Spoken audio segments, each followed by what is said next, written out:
பொது ஜனங்களை பார்த்து யோசுவா சொல்கிறார், பயப்படாதிருங்கள், கலங்காதிருங்கள், சத்துருக்களை கீழடக்கி உங்களை கர்த்தர் மேலோங்கி வளரச் செய்வார் என்று. ஆம் பிரியமானவர்களே, உங்களுக்கும் கர்த்தர் அதே ஆசீர்வாதத்தை இன்றைக்கு அருளுவார். யோசுவா 10:25 அப்பொழுது யோசுவா அவர்களை நோக்கி, நீங்கள் பயப்படாமலும் கலங்காமலும் பலத்து திட்டமானதாய் இருங்கள். நீங்கள் யுத்தம் பண்ணும் உங்கள் சத்துருக்களுக்கெல்லாம் கர்த்தர் இப்படியே செய்வார் என்றார். அன்புக்குரியவர்களே, சத்துருவின் சரி கட்டுதலை ஜனங்கள் நேரடியாக பார்க்கிறார்கள். சத்துருவின் பிடரி முறிகிறதை ஜனங்கள் நேரடியாக பார்க்கிறார்கள். சத்துருக்கள் சிதறி ஓடுகிறதை ஜனங்கள் நேரடியாக பார்க்கிறார்கள். சத்துருக்கள் புற முதுகு காட்டுவதை ஜனங்கள் நேரடியாய் பார்க்கிறார்கள். அவர்கள் பார்க்க பார்க்க கர்த்தரை நேசிக்கிற பிள்ளைகளுக்காக கர்த்தர் யுத்தம் செய்வார் என்பதை விசுவாசித்துக் கொண்டிருக்கிறார்கள். கர்த்தரை பின்பற்றுகிற பிள்ளைகளுக்காக கர்த்தர் எதையும் செய்வார் என்பதை அவர்கள் புரிந்து கொண்டிருக்கிறார்கள். உண்மைதான், கர்த்தரை நேசிக்கிற பிள்ளைகளுக்காக, கர்த்தரை பின்பற்றுகிற பிள்ளைகளுக்காக, உத்தமமாய் அவரை சேவிக்கின்ற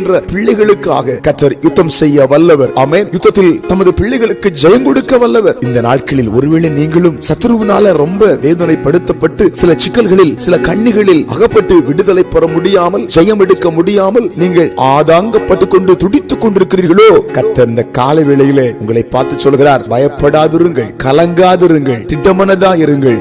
சத்துருக்களை சிதறடித்த நான் உங்களுக்காய் போர் செய்து, உங்களுக்காய் வாதாடி, உங்களுக்காய் முன் சென்று ஜெயத்தை பெற்று தருவேன் என்று உங்களை பார்த்து சொல்லுகிறார். கலங்காதிருங்கள். அன்புக்குரியவர்களே, இந்த காலை வேளையிலே உங்கள் பயமெல்லாம் மாறட்டும், உங்கள் கலக்கமெல்லாம் மாறட்டும், அதைரியங்கள் மாறட்டும், சோர்வுகள் மாறட்டும். கர்த்தர் உங்களை தமது பலத்த சத்துவத்தினாலே இப்பொழுது இடைகட்டி கொண்டிருக்கிறார். ஜெபிப்போமா? எங்கள் பரலோக பிதாவே, யோசுவாவுக்கும் ஜனங்களுக்கும் செய்தது போல ஒரு அற்புதத்துக்காய் ஏங்கிக் கொண்டிருக்கிற உம்முடைய பிள்ளைகளுக்கு அரும்பெரும் காரியங்களை இப்பொழுது செய்து உம்முடைய பிள்ளைகளுடைய பயத்தையும் கலக்கத்தையும் மாற்றுகிறதற்காய் உமக்கு ஸ்தோத்திரம், ஸ்தோத்திரம், ஸ்தோத்திரம். இயேசுவின் நாமத்தில் ஆமென்.